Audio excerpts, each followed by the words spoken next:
Riri Mase bakal tindak tegas calo EKTP di Disdukcapil Ambon.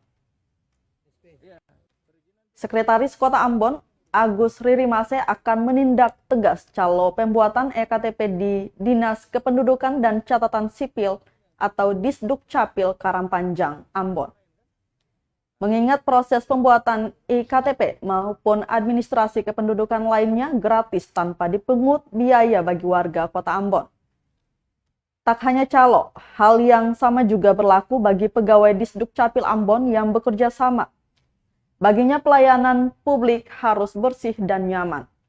Dia berharap dengan sistem pelayanan yang lebih baik tak memberi celah bagi calo.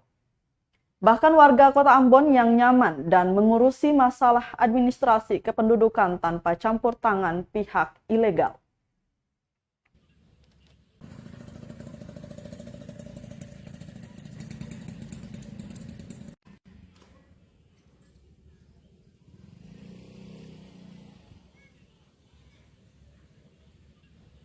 Belangko gratis, pulang bayar bagasi banyak. Lalu kalau disalahgunakan oleh oknum-oknum untuk membayar, itu yang nanti saya jelas saja itu. Nggak boleh ada yang nakal di Dukcapil ini.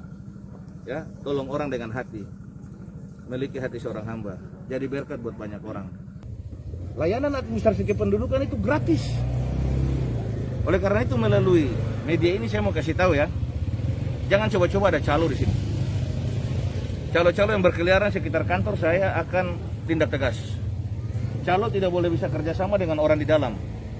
Ketika ada petugas Dukcapil, pegawai yang bermain-main dengan calo, kita akan evaluasi. Udah pasti dong dia harus pindah dari sini, dia nggak boleh. Dinas ini harus dinas pelayanan publik yang bersih ya. Saya mantan kepala dinas Dukcapil Kota Kupang. Saya membuat dinas Dukcapil Kota Kupang itu menjadi dinas Dukcapil yang terbaik. Yang mendapat apresiasi, mendapat pujian dari lembaga departemen apapun, itu diberikan kepada saya. Ombudsman memberikan penilaian terbaik bagi Dinas Dukcapil ketika saya berada di Dinas Dukcapil Kota Kupang. Saya mau juga dong, di Ambon ini harus baik. Terima kasih sudah nonton. Jangan lupa like, subscribe, dan share ya.